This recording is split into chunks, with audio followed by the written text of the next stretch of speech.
Okay, let's unpack this. It's kind of surprising, isn't it? How tariffs are, well, quietly reshaping things. Hmm. Everything from, say, the cost of your next EV to how fast we actually build out solar and wind. Exactly. So that's our deep dive today. We're digging into this really interesting new report from Cognitive Market Research. It's called Energy and Power Under Pressure: How Trump's 2025 Tariffs Are Shaping Global Trade and Strategic Responses. Yeah, it's a fascinating look. Think of this as your rapid download. Hmm. All the key shifts happening right now in energy and power purely because of these tariffs. And the scope is it's huge. It's not just one small area. Right. The report shows how these 2025 tariffs are, sending shockwaves through basically the entire energy landscape. From renewables to oil and gas. Absolutely. Renewables, traditional fuels, and maybe most importantly, that whole complex web of global supply chains feeding everything. Okay. So our mission here is really to boil it down for you. Get to the essential knowledge. Like which tariffs are causing the biggest problems? Exactly. Which ones? What are the immediate impacts? And crucially, how are the big players responding? How are they adapting? Got it. So here's the plan to give you a clear path through all this. First, we'll break down those specific tariffs, Right. the ones hitting rare earth elements vital for green tech. Then solar panels, obviously huge for renewables. Then we'll look at wind turbine parts and even how this reaches into oil and gas equipment. Yeah, that part's quite surprising. From there, we'll zoom in a bit, see how it plays out sector by sector. Renewables, EVs, oil and gas, power generation. Now we have to talk about China's role, right? Definitely. China's role in U.S. energy supply, Yeah. the big challenges companies are facing now. And importantly, the strategies. What are they actually doing about it? Exactly. The strategies they're using to, well, navigate this new reality, including how market research is helping. Ready to dive in? Let's do it. So the fundamentals first, Mhm. the tariffs themselves. The report flags a 20% tariff on rare earth elements. Now, these elements, as you know, if you follow tech, they're just indispensable. Right. For EV motors, wind turbines. Powerful magnets and turbines, yeah, and also key for high-efficiency solar panels. They're everywhere in clean tech. And this is where it gets really interesting. China's position, they don't just compete, they basically own this market. Something like 80% of the global supply, right? Yeah, 80%. So a 20% tariff, Mm. it's more than just a price bump. It really exposes the West's reliance, doesn't it? It absolutely does. A dependence on one country for the building blocks of our clean energy future. It's a strategic weak spot, really. In the IEA, the International Energy Agency, they estimate this could push up EV production costs by maybe 7%. Up to 7%, yes. So for U.S. companies like Tesla, Rivian, Lucid, that's a direct hit. It's their bottom line and potentially, well, the price you end up paying. Precisely. And if you connect those dots, it just highlights the risk, doesn't it? Relying so heavily on one source for stuff that's absolutely critical for, our energy transition. Okay, what's next? Solar panels. Solar panels, yeah. And photovoltaic sells the actual bits inside the panel that do the work. A hefty 25% tariff here. Ouch. And the report really stresses this is a major hurdle for renewables. No kidding. Again, China's manufacturing power in solar is just immense. And SEI, the Solar Energy Industries Association, they're projecting this could mean, what, a 10% jump in solar installation prices? Well, around 10%, yeah. So if you're thinking about putting solar on your roof, that's a noticeable increase in the upfront cost. And it could slow down the overall adoption rate. Potentially, yes. Really? And it makes those big utility-scale solar farms more expensive, too, less competitive. It does make you wonder about the goal behind these tariffs. Is it boosting domestic production, or is it more about trade leverage? That's a key question. But whatever the intent, the immediate effect is higher costs and probably delays in building out clean energy. Right. And the pressure continues with wind power, tariffs on various wind turbine parts. Like the towers and blades. Towers, blades, and the nacelles, that's the big housing unit at the top with the generator inside. Those tariffs range from 15% to 25%. And that's hitting a market that already had its own issues. Right. Land use, grid upgrades. Exactly. The U.S. wind market was already complex, so adding these tariffs, well, the American Wind Energy Association, AWEA, warns it could mean delays for new wind farms. Slowing down growth in that sector, too. Potentially, yeah, a general slowdown for the industry. Okay, so renewables are definitely feeling it.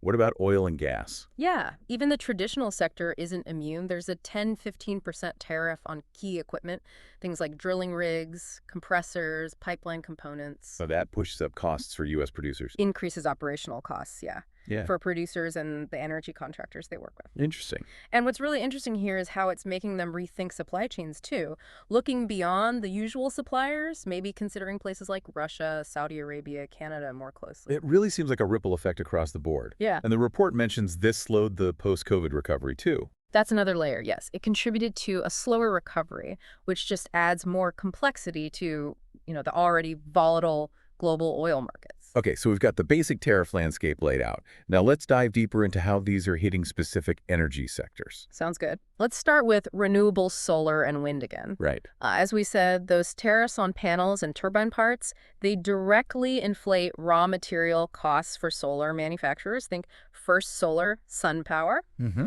And they push up production costs for the big wind turbine makers like GE Renewable Energy. So the bottom line for you, the listener, and the bigger picture, Yeah. it points towards a potential slowdown, right? Yeah. In the U.S., shift to low-carbon energy. It suggests that, yes. And the report really highlights how market research is becoming crucial for companies now. To find alternatives. Exactly. To find alternative sourcing, maybe Southeast Asia, maybe Europe, or even figure out if ramping up domestic production is feasible. It really shows why understanding these tariffs helps you grasp where clean energy costs might be heading. Absolutely. These tariffs are like a forcing function, pushing companies to find new ways. Okay, what about EVs and battery storage? Similar story there. Tariffs on lithium-ion batteries and those critical minerals from China, cobalt, nickel. Yeah. It's putting the squeeze on EV makers. Tesla, Ford, GM, they're all feeling it. And you can see how that might trickle down, right? Yeah. Higher manufacturing costs could mean higher prices for EVs. Potentially making them less attractive to buyers, yes. And the report notes this is driving a real push. To find minerals elsewhere. Yes, establish domestic supply chains for critical minerals and explore new lithium sources. Places like Latin America, Africa, Australia are getting a closer look. It's like a global scramble for the materials needed for electrification. It really is. And it just underlines how interconnected everything is. Now, shifting to oil and gas. Okay. Those tariffs on rigs and compressors, they mean higher operational costs for the upstream guys, the exploration and production companies. And the report says companies are actively looking at things like nearshoring, moving some operations closer, maybe to Mexico. Interesting. And rethinking their offshore supply networks, too. Exactly, trying to mitigate those rising costs. So it sounds like adaptability is key everywhere. And could these higher costs actually stop new projects? The report suggests it's a possibility. Companies might reconsider new drilling projects or delay expansions because the equipment is just too expensive now. That could have some serious long-term impacts on energy supply. It could. Definitely a potential consequence. Finally, let's touch on power generation equipment. Turbines, generators. Turbines, generators, switchgear, essential stuff.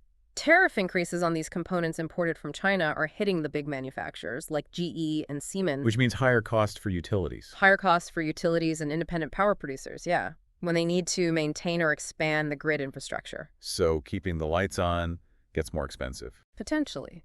And the report singles out the thermal power sector coal, natural gas plants, because they rely heavily on imported equipment and parts. They're really feeling the pinch. And again, market research comes in handy. Crucial here too, yes.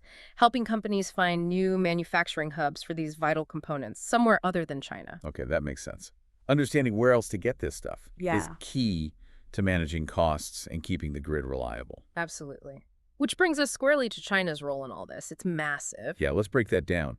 The report really drives home how central China is, especially for renewables. In 2023, the U.S. imported, get this, $141.2 billion worth of energy-related products. Wow, it's a huge number. It is. And that includes solar panels, batteries, wind turbine parts, other electrical gear. And China's role is only getting bigger as clean energy demand grows, right? Exactly. They've become the dominant global producer of photovoltaic cells, the core of solar power, and a leader in lithium-ion batteries too, which we need for EVs and storing energy on the grid. But it's not always a simple made in China label, is it?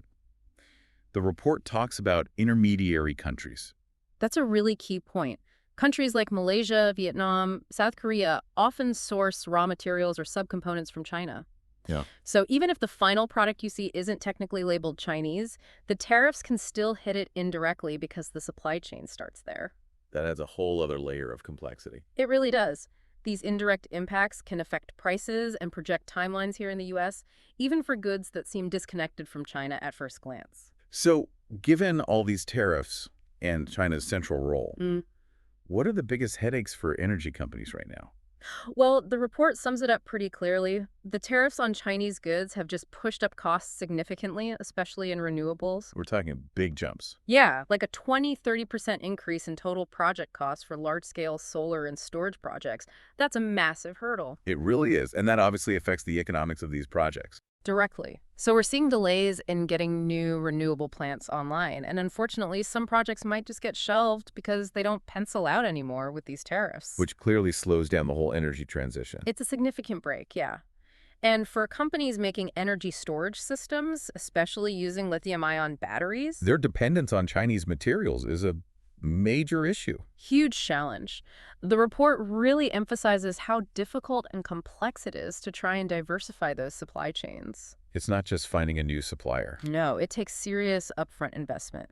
Complex logistics, coordinating across new regions. It's a heavy lift. And in the meantime, what are the immediate problems?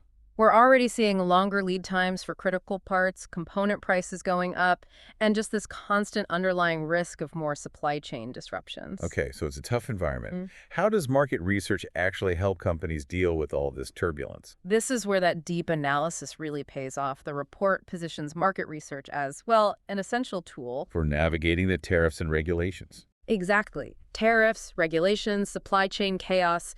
Research gives companies the insights to spot opportunities, fine-tune their sourcing, and basically manage the risks. Okay, how specifically? Like finding new suppliers. That's a big one. Supplier mapping and risk assessment. Good research helps identify alternative regions. The report mentions India, Taiwan, Eastern Europe as possibilities. To rely less on China. Right. And it's not just finding a name. It's analyzing their reliability, capacity, infrastructure quality, even the political and economic risks in that region. Makes sense. You need a stable alternative. Yeah. What else? Detailed cost and pricing analysis. With tariffs making prices jump around, research lets companies track those changes, understand the supply chain trends. So they can negotiate better. Negotiate better contracts, yeah. Develop smarter pricing strategies, adjust their budgets, and make long-term decisions to rely less on really expensive or heavily tariffed parts. Okay. And technology plays a role too. A big one. Supply chain optimization using tech. The report talks about using AI and blockchain. AI, how does that help? It can streamline procurement, cut down lead times, even help predict market shifts. That kind of foresight lets companies make smarter supplier choices, manage inventory better, basically ease those tariff-induced bottlenecks. Like a data-powered crystal ball for the supply chain. Sort of, yeah. And finally, there's regulatory tracking and scenario planning. Staying on top of rule changes. Absolutely vital in this environment. Constantly changing tariffs, trade rules, energy policies. You have to stay informed. And scenario planning. What's that? It lets companies simulate the impact of potential future events, like what if there's a new U.S.-China trade deal, or new tariffs on rare earths. Ah, so they can plan ahead. Exactly. It allows for proactive planning and helps them adapt faster when things inevitably change. In this kind of fluid situation, being proactive and adaptable is everything. Okay, so that's the theory. How are companies actually responding on the ground? What are they doing?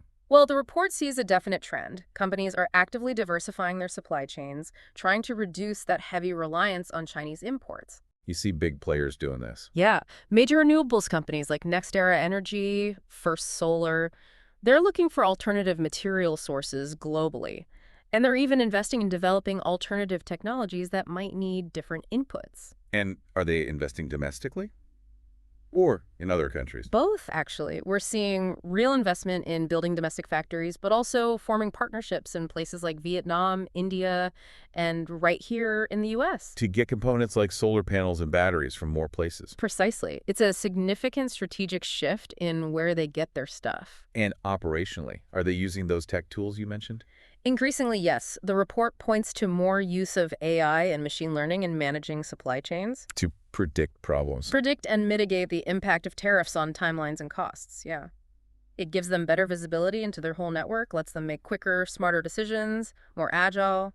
So it sounds like the winning formula is flexibility and good information. That's what the report suggests. The companies doing best are agile, They use that deep market research for diversification, they adopt new tech, and they make decisions based on data. Okay, let's wrap up our deep dive then. Mhm. What are the absolute must-know takeaways from this cognitive market research report? I think the biggest one is just how widespread and significant the impact of these 2025 tariffs is. It's hitting the entire energy and power sector. Right. We're seeing real cost increases pretty much everywhere. Renewables, EVs, oil and gas, power generation. And it really comes down to how interconnected global supply chains are and that heavy reliance on China for key components. And it's clear it's not just about costs. Companies face major challenges. Huge challenges. Hmm. But as the report shows, they aren't just sitting back, they're being proactive. Diversifying supply chains. Diversifying, integrating new tech to get smarter about operations, and really leaning on market research as a critical tool to navigate this complex environment. Which leaves us with a final thought for you, the listener. Yeah. Considering these tariffs, this whole web of global energy supply, how might this actually show up in your daily life? Like the cost of electricity or gas. Exactly. Electricity bills, gas prices, maybe the cost of buying an EV or putting solar on your house. Could we see noticeable changes there? And beyond that, what about the bigger picture? What long-term shifts in how energy is produced and used around the world might these policies speed up? Or maybe slow down? Lots to think about there. The ripple effects could be really far-reaching. Definitely a multifaceted picture with consequences that could touch all of us.